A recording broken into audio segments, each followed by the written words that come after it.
So it's 3 o'clock now. Are you ready to go? Good. So hello from Western Australia, from Nolamara, Dhammaloka Centre. Dhammaloka, the light of the Dhamma, to be able to teach, serve and help make a better world, and especially through meditation. So today the meditation is live streamed in an empty hall to keep all of the regulations which are necessary. And it doesn't really matter too much, for me anyway, because when I close my eyes, it's like there's nobody here. And we're also trained over many years of meditation to learn how to adapt to the different situations which one finds oneself in life. And that ability to adapt to different circumstances means that you can meditate in a noisy place, you can meditate in a time when you're sick, you can meditate in a time when you're very exhausted. There's so many different occasions when I've just challenged myself, my body, and the situation I'm in order to see whether all these so-called theories are true or not. And I found out they are true. That I've meditated when I've been in a fever with typhus fever and really, really weak. I meditated in the middle of the CBD opposite a video store, blaring out very loud music. And meditated when I'm exhausted. So many times you've been able to sit down and just be quiet because you know the essence of meditation. And in particular, the essence of meditation is learn this beautiful art of contentment, inner contentment, where you don't want anything in the whole world, instead just to be here. It's abandoning that search for something else and realize what you already have is more than enough to be very peaceful and very content. And of course, for those of you who've listened to me teach before, I'm referring to what in Buddhism we call the Five Hindrances. Because those Five Hindrances are what not only stop the mind being peaceful, but it also stops you being wise. It stops you seeing things as they truly are. And those Five Hindrances are headed by wanting something. In other words, instead of looking at what you have, of where you are, of what's happening now, instead gazing somewhere into the future, some other place, some other time, where you think that there I might find some meaning, some freedom, some fulfillment. And realizing every time you do that, it's just more of the same. More work, more discontent, more problems, more things to solve in the world. And sometimes you wonder, is that the path? But fortunately that there are some very wise meditation teachers. I had a very great one with someone like Ajahn Brahm. But also there was many other teachers, many other great monks and nuns which I met on the journey. And those also were saying that, why do you have to keep going here and going there looking for truth? Instead of going out there, instead of going over there, instead of go inside. Go into this body, into this mind, into this moment, into the silence, and see what's there. And of course that sounds profound, but it's a very difficult thing to do. If you want to go into the silence, that wanting is just going into the wrong place. So somehow we have to learn, sometimes a bit of trial and error, to be able to let go of all wanting and just to be here. And to be able to do that, there is, if you let go of all the wanting, when the wanting is gone, so is the wanting not to have something or want to get rid of things, the second hindrance. When the wanting disappears, you're not wasting your mental energy, which means the tiredness, the dullness disappears. When you don't want anything, you're not restless, going over here, going over there, always looking for something, which is the fourth hindrance. When you're not wanting anything, you don't have any doubts. You don't want to know. you're just knowing. It stops this whole journey of the mind, trying to find peace, meaning, stillness somewhere else, other than here. So in the meditation we start by just looking at our body. And our body is important for us. Even right now, the reason why I'm teaching meditation in an empty hall is because of our concern for our bodies, COVID-19. But there's so much more to life than just a body. We've got to care for it. There's much more to care for. And so we just relax our body. Relaxing our body, it may sound simple to you to relax your body. Sometimes people relax by going for a run, or they relax just by surfing in the sea. That is not, surfing on the sea. If you don't surf well, you go in the sea. But real going inside, real relaxing, is learning how to feel every part of your body, to really get to know it, to get to know it so thoroughly that you can care for it. And this is where the path to relaxation, the path to letting go, the path to going inwards, always is with caring. This beautiful loving kindness, but not just kindness, the awareness as well, focused in the right place, the kindfulness. So for years I've practiced the kindfulness on my own body. So kind to it. You can look at any part of it and just relax it. Relax it so thoroughly that it disappears. And when you can relax something, you tend to go inside. And this is the old simile which I've given many times in meditation retreats of the 1,000-petal lotus. And a lotus is closed at night time, but in the early morning, when the light of the sun and the warmth of the sun hit the outermost sheath of the lotus, slowly, in its own time, it opens up, layer after layer after layer. One layer of petals is open, the one inside is still closed. It means the warmth and the light of the sun can reach that inner layer, so it too can open up. He does this in the beautiful natural process, always going in, deeper and deeper inside.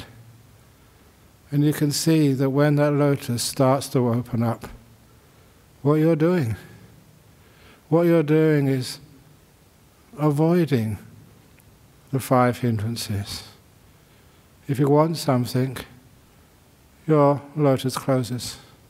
You're not looking right here, because the warmth and the light of the sun, I should have said, the warmth of the sun is kindness, and the light of the sun is mindfulness. The mindfulness and kindfulness coming together produces the opening. You go inwards, go deeper in to where you are. Because you're just aware, and you're kind to what you're aware of. That kindness is important addition to mindfulness, because it connects you and keeps you connected to this moment. I often mentioned, for so many years ago when my mind was restless, and I would be told to go and take that mind and bring it back, and it'd wander off again, and just go after it and bring it back again. But don't be harsh to it, don't be cruel, don't be violent to your own mind and body. But every time it wandered off, it was an endless, always bringing it back again. Until one day I thought, well, why does my mind wander off? Why can't it stay put in this moment? And I realized it was because it was running away from me, because I wasn't kind to my mind. It was afraid of me. I had maltreated it. Why would you run away from anyone if they're kind to you and respectful and gentle. And so it didn't really matter what I was experiencing. I decided to change my attitude from controlling it and wanting it to be in this moment, just to making peace with whatever happened. Being kind and being gentle. That's all. It's the second factor of the Noble Eightfold Path. And when I applied that, my mind didn't want to go anywhere. My mind was happy with me. It was happy to stick with a dear old friend. We spent many hours at peace together. I realized the kindness and the mindfulness together is what keeps you in this moment. But keeping you in this moment is not a sort of static, dull state. The longer you stay in this moment, the deeper you go in. When you don't do anything, that's when things happen. And so what happens is, you're watching your body, relaxing every part of it. And as you're relaxing it with kindness and awareness, soon your body vanishes. You can't feel your hands. You can't feel your legs. You can't feel your back, your head. And that was so wonderful in places like northeast Thailand. There was no air conditioners, it's so hot sometimes. When there was mosquitoes buzzing around all over the place. When you sat still, the feelings in your body were sometimes very unpleasant. But you knew how just to stay there until your body vanished. You couldn't feel the mosquitoes anymore. You couldn't feel the heat or the cold. You could sit, say, in the CBD, and so noisy for 2 hours on the pavement, so quiet inside, while so noisy outside, until you couldn't hear the noise anymore. You went inside. And that ability just to be still, not to fight the world, as Ajahn Chah would often teach us. It's not the sound disturbs you, you disturb the sound. You stop disturbing the sound, and the sound disappears. And you go inside. And of course, those of you who've participated in these guided meditations on a Saturday afternoon know that this is how I'm going to lead you in the meditation. To actually to scan the body with kindness, relaxing it, making it at ease. It doesn't have to be totally pain-free. It just needs to be at ease. So it can totally vanish. And then go into the mind. Because the body is just the outer layer of petals. Go into the mind, the emotional world. And instead of looking for something in the future or the past, if the mind goes off into the future, it's usually wanting something. That's what propels the mind away from this present moment. Wanting takes it off into the future. Ill will is remembering something from the past. By letting go of the past and the future, those first two hindrances are just gone. They've got no place. Like two birds, they've got no place to roost. Past and future is their nesting places. You take those two away, and they just don't exist anymore. And of course from that, the dullness. I always thought the dullness needed a big cup of coffee to overcome dullness. Or you've got to put some energy in, but that was more wanting. But over years and years of practice, you realize the more still you are, the more you don't do things. The more you give up wanting, the more your energy gets stronger and stronger and stronger. You don't fight dullness. You make peace with it. Make peace, be kind, be gentle. And you find that slowly but irresistibly the dullness disappears and your mindfulness gets empowered. And that's one part of meditation I don't know why I don't hear other people teaching about it enough. I don't hear it in books, read it in books, sorry. The powerful mindfulnesses and the superpower mindfulnesses, those are what make meditation just so gorgeous. Just when you're just so still. And after the meditation, you open your eyes, and every leaf on the bushes outside are just doubly green, more deep, more intense color than you've ever seen before. And the feeling of the wind on your face, it's just so gorgeous. And even if you have a cup of tea or something to eat, everything is like enhanced. It's more and more and more delightful. That is a sign the mindfulness is getting powerful. And that powerful mindfulness is never restless. It's got this great energy and it stays with something. That time when, after a very lovely retreat, in the middle of a retreat, one of my first retreats, I think it actually was my first retreat when I was still a layperson, and having the opportunity to go for a walk for 1 hour every morning. And my walk didn't last more than 5 minutes. And I saw my beautiful clump of bamboo. I just stared at it. It was gorgeous. I didn't move. The delight, because my hindrances were so suppressed, I could just look at something and see its deep beauty, gave rise to the stillness. The ability just to hold the perception, not really hold it, the perception held me, and just be there, enjoying every moment of this.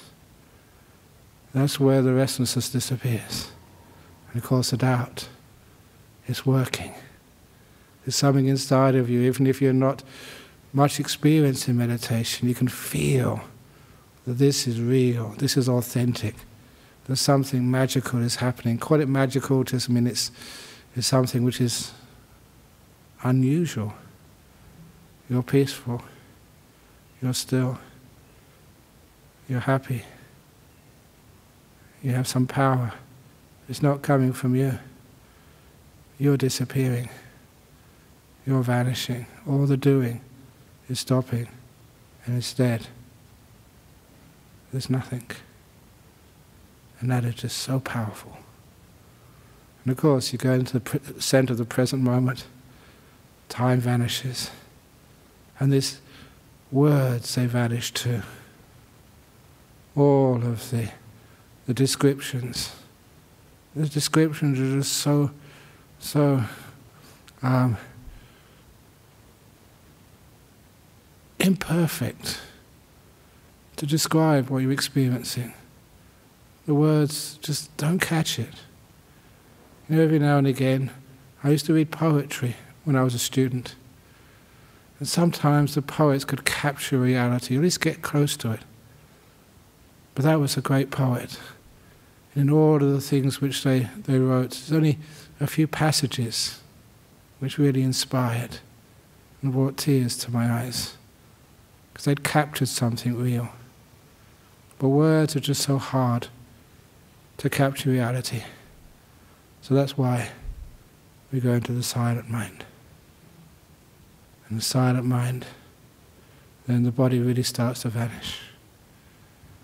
And much of what you think about, what you know, your world, disappears. You feel your breath, only thing moving. It becomes delightful. Your mindfulness is increasing. Just like a bamboo tree can look so beautiful. Your breath just going in and out. It's gorgeous. And no two breaths are ever the same. You see that deeply, the whole breath. And this is not something you aim for. That's just losing the present moment. All aiming, aspiring, means the future. You're just here. And this is just what you feel, what you know, just what happens. You're a passenger. You're on a journey. You're not the driver, you're not the pilot. You're not in charge. If you start to be in charge, the whole thing just falls apart. You just let go, just be, and disappear. And of course, when the breath vanishes, beautiful, what we call nimittas, images in your mind. They're not out there in the world, they're inside. And the more that your five senses of seeing, hearing, smelling, tasting and touching vanish, the more these beautiful lights, that's what most people experience them as, just appear. But please, if you want to achieve those lights, you're wasting your time. This is just a result of doing nothing, of letting go, of just renouncing. It's just what happens. And as those lights come, then you're really going so deep in the meditation. And they go deeper into the bliss of those lights. You get into jhanas. Just like the Buddha said, you can't feel the body. There's no thoughts in the mind. The mind doesn't move. Powerful. Not like anything which experiences in the world. They're real. They're attainable. In the sense of you can experience them. Monk, nun, layman, laywoman. You can do it. This is a path to do that. Sometimes it can be quite frightening when you stop to think. If you let go of all that thinking and just enjoy the feelings, just have that emotional confidence. This is a path which the Buddha taught and been practiced for so many centuries, and it works. So, overcoming those hindrances, get into deep states of meditation and understanding so much more, so much insight into just who you are, or rather, who you're not. Now we're going to find out. So, if you'd like to just adjust your posture again. Sorry for going on a bit long, but it's just my habit. So close your eyes. Ooh. And with your eyes closed, I usually do a very quick sort of make sure just roughly my body is comfortable. And a rough check of my body, now a more particular check of the body. I usually start with my legs. From my toes, feet, ankles, all the way up my calves and shins to knees and thighs. Just checking on everything. Sometimes you go reasonably fast, but you don't miss out any part. And if I find that, say, a foot is not properly positioned on top of, like my left foot is on top of my right shin, if that's not comfortable, I'm going to adjust it, but actually it's pretty good. I'll just adjust it a tiny bit. I get a feedback pretty much the same as I suspected. Because this mindfulness does give you feedback. This adjusting at the very beginning is just getting you into a good position. And once my legs are really good, then I check my butt. I'm sitting on a cushion. Sometimes when people come and talk to me before I start meditating, I don't have time to really adjust my cushion properly. But today I came in here a few minutes earlier and it's an empty hall. I had time to really adjust the cushion, so it just feels really great. And then my back, starting with the waist. Give my back a good stretch. Oh, that's nice. Once I stretch it, it's doing something, but then I let go. My body relaxes to a deeper position, a deeper state of contentment than it was before. Just move my shoulders around just to make sure they're really good. And of course my shoulder muscles. Because I wear robes, I've got to make sure that the roll, which is over my left shoulder, is just right. It's just a little bit too loose, it's a bit falling off. I'm just going to adjust it.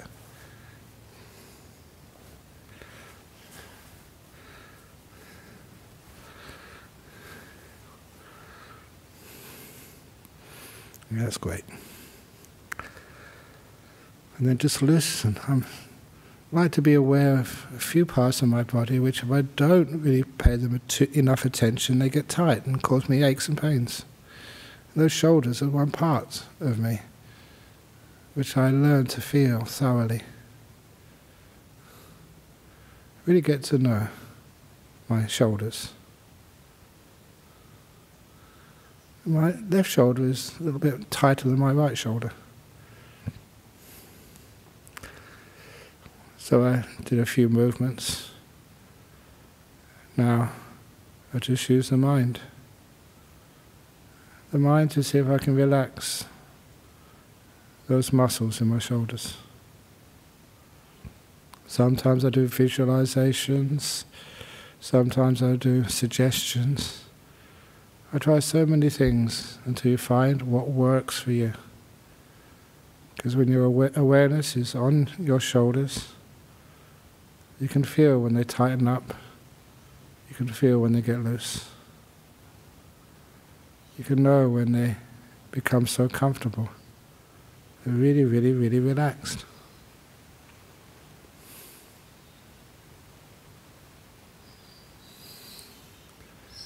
From the shoulders I go down my arms to the elbows, the forearms, the wrists and the hands. When I look at my hands, they're not in such a good position, so I'm going to adjust them. Today I'm doing my right hand over the left hand, with the thumbs slightly touching. It was a posture which I was taught when I was young. Don't always follow it, don't always need to, but today it feels good. And I stay experiencing the feelings, the sensations in my hands. And there's an underlying wish for them to be well and happy.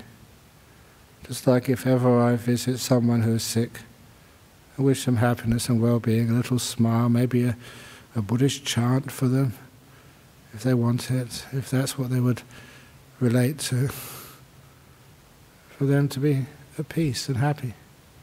Do the same thing to my hands. And they respond. It's almost as if they're saying, "Thank you, Ajahn Brahm, for thinking of us, and for wishing us well." My hands get all loose and happy and relaxed. So now's the time to go back up to my shoulders and my neck, making sure my head is well balanced on top of the neck.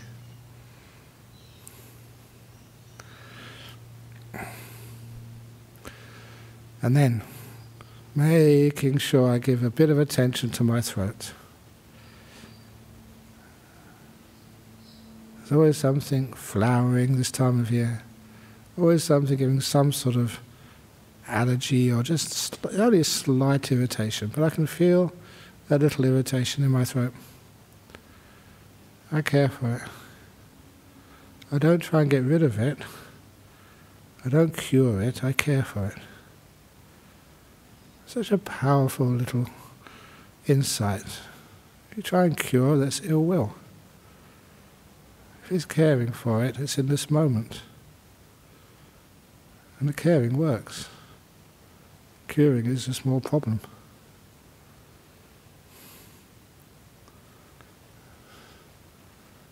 When I care for my throat as it is, it relaxes.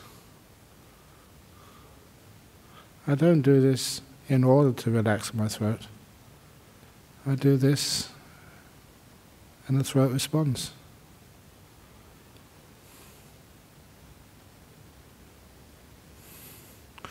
And then the last part to my face.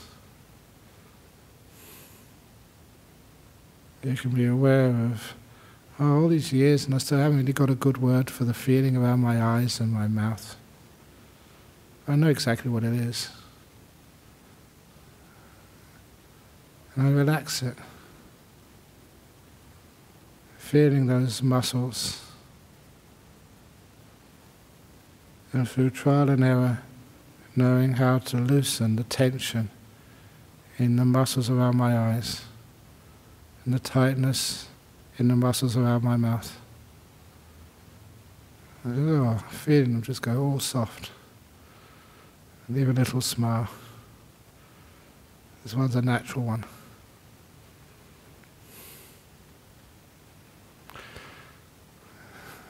Relaxing other parts of the body if you need to.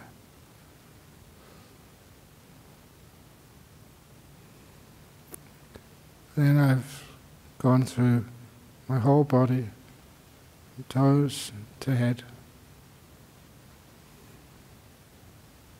I just am with my body, relaxed to the max. And I get this wonderful, delightful feeling. Like you've just gone to a massage or a hot bath, or it's like my body says, thank you for looking after me. Say back, you're welcome. So don't try and ever escape from my body. Just care for it. This beautiful feeling of delight, of friendship, of care. And my body relaxes even more. I also just love that experience of watching my body get even more relaxed, all by itself.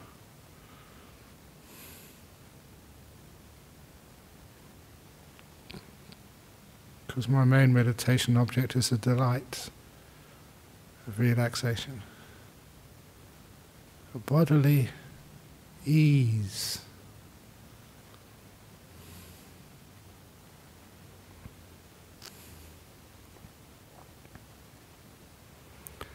And I stay there a little while.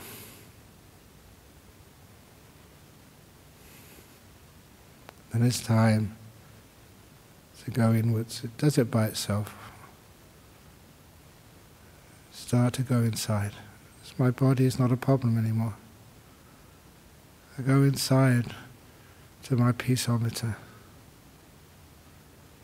How peaceful am I this afternoon? Or how agitated? And I never blame myself or anybody. Sometimes I have many things to do. Sometimes it's disturbances, physical or work.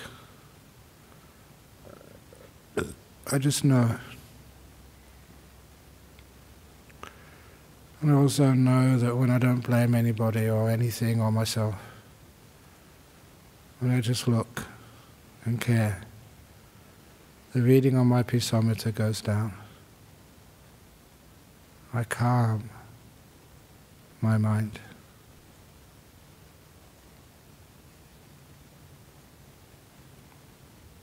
Just coming into this moment. This moment is beautiful, it's good, it's delightful.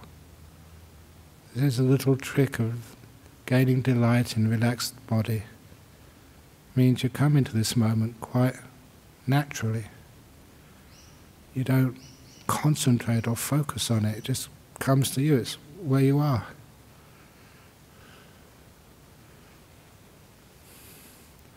Well, I know my past and my future are just vanished. Just now, just here. It's peaceful. If I want to, I can look at those first and second hindrances of wanting or ill will. They're asleep, they're knocked out, they're not here.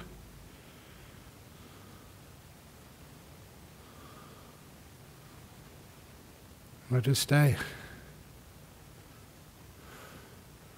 Try not to give things names. Go deeper into this. Sometimes if you give things a name, it starts intellectual, logical argument or discourse or theory or something. It takes you away from this. Speech never drives you to the center. It just orbits around things, never landing on what it's trying to describe.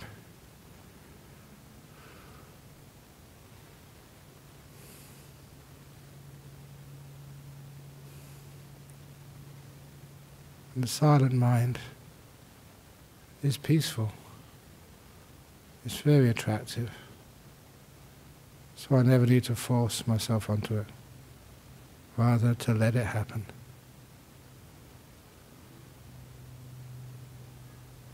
And that's when you experience your breath.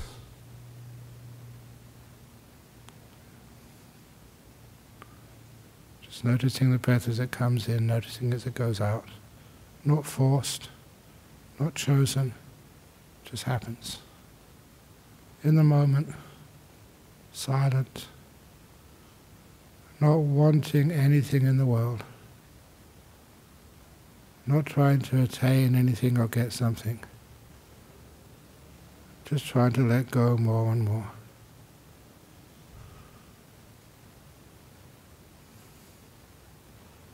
At this point, I'm going to be silent. When I start speaking again, it's towards the end of the meditation.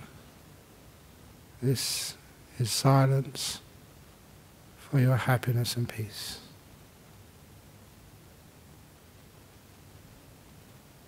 For you to go inside.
Getting close to the end of the meditation period.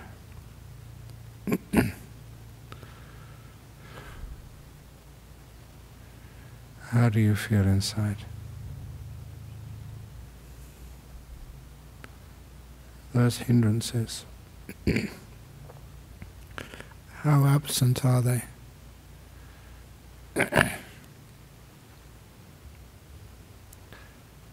Wanting, aversion,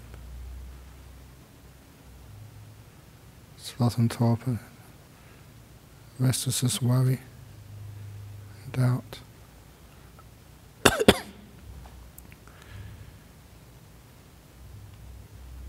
In meditation they vanish. You get peaceful. And peace is delightful. The longer you stay in the delight of peace, the deeper the peace gets, and the more profound and enjoyable the delight.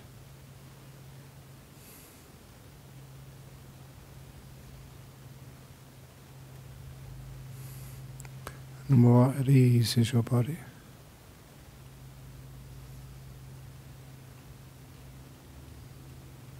You can feel it gets more healthy, more empowered.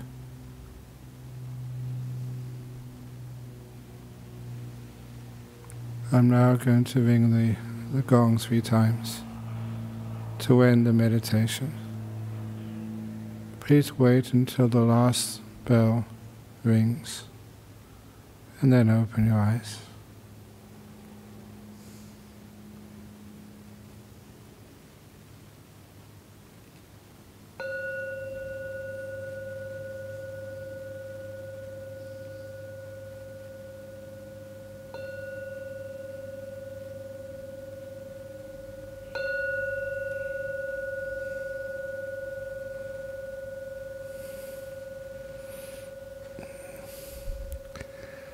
There we go.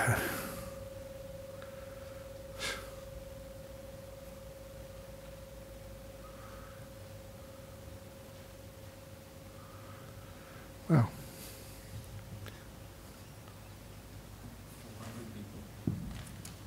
400. Okay, very good. You're very good at this. Excellent. So, here we have the first question. Some monks in Sri Lanka say that they are arahat, and people question them why they can't do anything to overcome COVID-19. Is that a reasonable question to throw at them? Can meditation do more? First of all, if you see anyone and they claim that they are enlightened, you can know 100% for sure that they are not. People don't say that they are enlightened. I like quoting one of the Buddhist teachings, where this monk came up to the Buddha and said to the Buddha, someone who is enlightened never thinks they are better than anybody else, never thinks they are worse than anybody else, never thinks they're the same as anybody else. I said, yeah, correct. And a short time later, another monk came and said the same to the Buddha. And then the Buddha turned around to his attendant, Ananda, and said, those were 2 new arahats, fully enlightened beings. So they don't go and tell me they're enlightened. They just tell me they're understanding, letting go of the sense of self and comparing, and that's all gone. And that's how people let me know, said the Buddha, that they are enlightened. And they disappeared, they vanished. Enlightenment is not an attainment. It's a disappearance, it's a vanishing of their sense of self.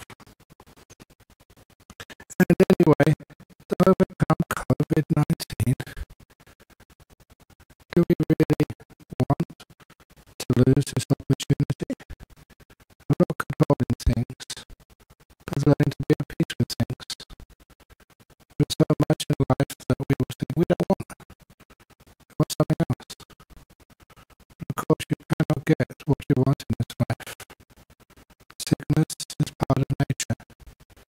Recovery is part of nature. Death is part of nature. And a good, wise person, male or female, monk or whatever, nun or whatever, will always not fight the world, but make peace with the world. Not to try and cure the virus or people with the virus, but to care for them. The more we care, rather than try and cure, the healthier the world becomes. Now a question here from, can meditation do more? Oh yes. Meditation is a wonderful thing. When we really meditate deeply, then we're not really concerned about things like coronavirus. And I think I mentioned, I might tell the story, that Ajahn Brahm told me that for many years he had malaria fever. It was just what forest monks had to endure, and his generation, living in the wilderness areas of Thailand, which were lots and lots of jungle. And he said that's just what you had to get used to. But he told me that once he had a very, very hot fever, and it was also a little bit, you can't say versed, but you can't say fed up, it's just is there something else I can do with this? So instead of trying to take some medication or fight the fever or whatever, he decided to sit down and meditate with the fever. And described how it got hotter and hotter and hotter, but he didn't move in his mind. He just stayed in the center of the fever, went right inside of it. And he said it was like going to the eye of a storm. In the center, the very center was cool. But if he moved, it was burning. So he stayed in that center where it was cool. And he could sense like a big fire getting stronger and more incandescently hot. And it got hotter and more fierce and more powerful until it exploded. The fire exploded, and it was so cool and carried on meditating deeply for a while. And that was the last time that he ever had malaria fever. That's how he got past it. How he overcame it. Interesting. Anyway, from Switzerland, if we have the right intentions in our heart, we don't have to control life during meditation as in daily life as well. Why is it hard to have confidence in that sometimes? One of the reasons is because sometimes we don't know what the right intentions are. And sometimes our mind can be very tricky when one starts meditating. We have the ordinary defilements of wanting this and getting averse to something else or wanting to cure the problems in the world. They are very easy, in a sense, objects of defilements, hindrances to notice. But once those are disappeared, and then you still can't get peaceful, there's something else going on there. That's why I often said, especially to the monks I train, that if you are not peaceful, if things aren't working well, wonderful. Because that's where you might look and see what the problem is. These are very deep problems, sort of powerful blockages, which sometimes you just cannot see unless you get to a point where all the other gross forms of the defilements are disappeared, and now you've got these refined ones. And those refined ones, once you see them, yeah. So whenever I used to get stuck in the meditations, that sometimes I would try and force my way through. You are sleeping, you try and wake up. You're restless and you try to hold the mind still. The mind wanders and you pull the mind back and watch it like a hawk to make sure you didn't move. And that never worked for me, using willpower.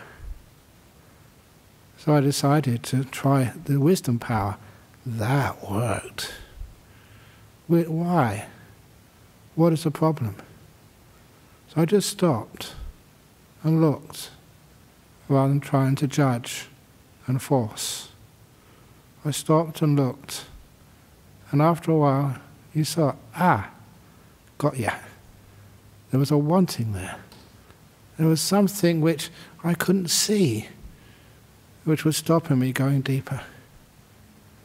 And that was wanting. Once I saw that, just seeing it was all I needed.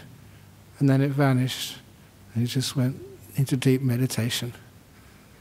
And it reminded me of that simile which the Buddha always gave, of the problem of meditation, of wisdom, personified as this Mara, a person who does everything to try and stop people getting enlightened, to stop people finding truth, who tries to control people, which is why that Mara was the head of this level of heavenly beings, devas, of the Paranimata Vasavati realm, devas who wield power over other people's creations. Control freak in chief. I gave him that nickname. And then, how you overcome this powerful being called Mara is never through force or willpower or chanting or all the monks and the nuns would ever do. They say, I know you, Mara. And Mara would say, they know me, they know me. And he would just hunch his shoulders, droop his head, and walk away. It's through knowledge, through understanding, through recognition, through wisdom, that Mara was always overcome. And so, this is why that we see what the problems are. When it's a problem, great, now I have the chance to grow and go deeper. So you learn from the difficulties in meditation. And you know you're learning if the mind becomes more peaceful. Sometimes it was like that. You'd be meditating for hours and nothing was really happening, and what's wrong, and you'd look, you see it, yeah, got you. And then that's only just a way of speaking, yes, got you. It's just like the noticing what the problem was, and as soon as you notice it, whoosh, it vanished and you went to a deeper state of meditation. So, right intentions. It's wonderful to have the right intentions in your heart, not in your body. Let the body disappear, let the mind disappear, and just go deeper and deeper in, as far deeper in as you can possibly go, till everything vanishes. You just got actually nothing. Anyway, the next question. When you have an addiction, should you just accept it or fight against it? Fighting against it doesn't sound like the Buddhist way of handling things we don't want in our lives. You know, sometimes if there's a bushfire in Bodhinyana Monastery, we fight the bushfire. We get out with all our equipment and our hoses. Even the nuns, they get their firefighting equipment out and they really go for it. There's some things which we fight. It's our duty, but that's very outside there in the world. Addictions. Why do people have addictions? And one of the reasons we start addictions is, talking to people for such a long time who have addictions was just a lack of self-esteem. A lot of times they don't feel their worth very much. They don't think they deserve being free of the addictions. That trouble is their home. It's a very painful home, but they don't think they deserve to be free. So sometimes some of the addictions which people have are just self-destructive and making people feel worse by saying, you bad person, you're an addict, watch porn, or you take drugs, or you're addicted to this and addicted to that. That doesn't really help them. It just drives them deeper into lack of self-worth and makes that self-love much harder.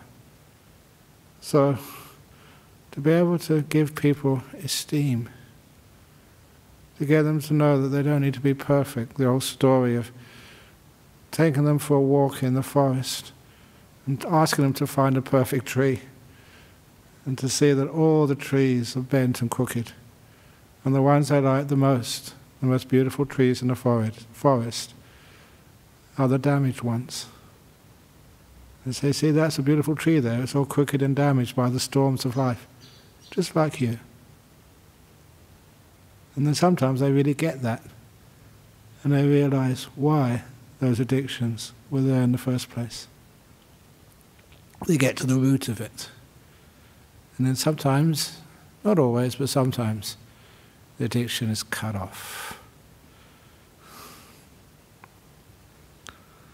And lastly, from if one has difficulty in focusing on object, is it better to resort to contemplative I'm sure this must be a typo. They got contemplative medication. Meditation. If one has difficulty in focusing on an object, the reason is because you're trying to control that object, you're doing it. You can contemplate, what's the difficulty on focusing on an object? Say, this was suppose you're watching a Sri Lankan, I think Gita.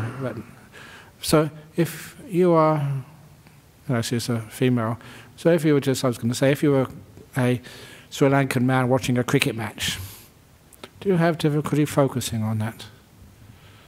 If you are watching a great movie, is that difficult to watch? If you like it, you find it enjoyable, you get some pleasure out of it. It's so easy to watch. Sometimes as a monk, you just get out of your kuti and watch the sunset. It's so easy to watch a sunset, I don't need to force myself, because it's delightful and fulfilling. So whenever I'm watching an object, usually I don't choose which object I watch. I let the object come to me. And I see so much beauty and delight in it. As I said when I was doing the bodily relaxation, you look at your bodily feelings, and once they're relaxed, it's delightful. And it's a pull for me to. I see resistance, to take my mind from the body to the mind. So, can I have another couple of minutes, please? And sometimes okay, give you a few more minutes. Just being with the delightful body. I was saying, sometimes, this is one of my problems to being a meditation teacher. Sometimes you meditate and you get such beautiful meditation.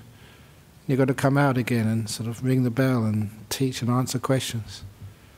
And sometimes I thought to myself, I'm not going to come out, I'm going to stay in.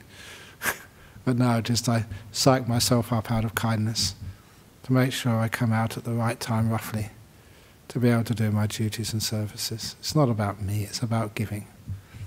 It's about letting go. It's about doing your services, just as other teachers gave services to me. I've got gratitude and a debt to my teachers. So anyway, if you have difficulty in focusing on an object, just ask why. And get an object which is beautiful and kind and joyful, like your breathing. And if the breathing is not beautiful and wonderful, it means you've gone to the breath too early. So prepare your mind first of all. And I must admit that I give my gratitude for that teaching to my old friend Ajahn Brahm, who, when I started doing some talks, he came up to me and said, you're really good at teaching the deeper parts of meditation. You're getting nimittas and stuff. But he said, a lot of people can't even get close to there.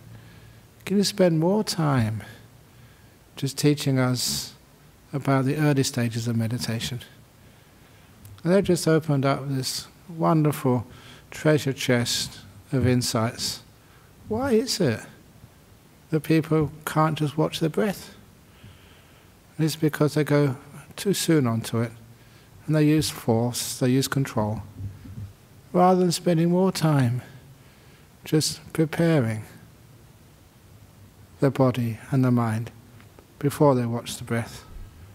Which is why I just bodily relaxation, get nice and comfortable, getting some delight up with your body, going to things like peaceometers, present moment awareness, do it slowly, do it sort of gently, and really get into it and see the pleasure in it all.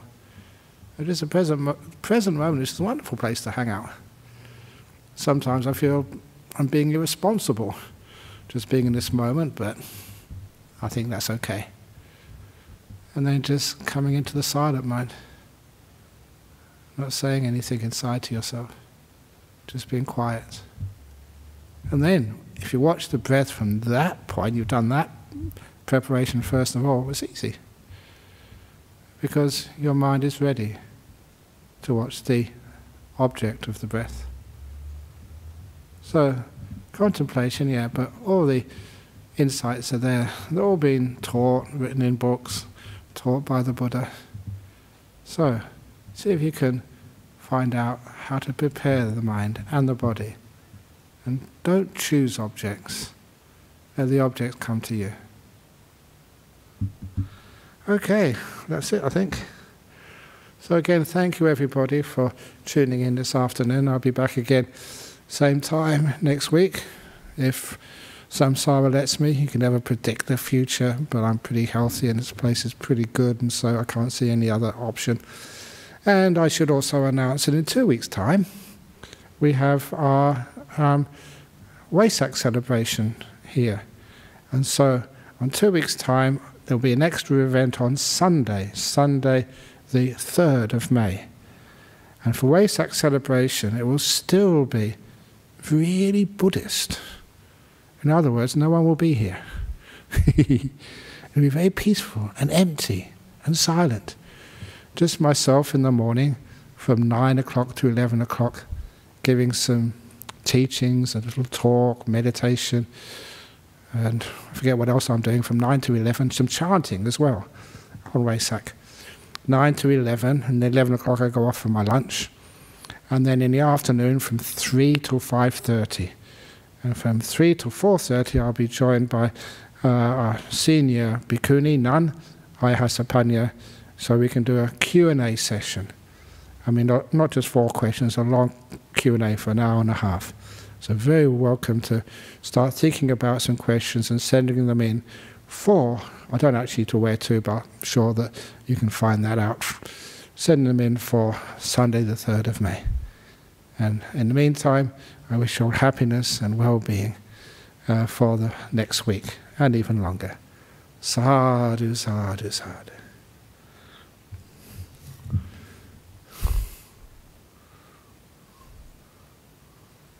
Okay.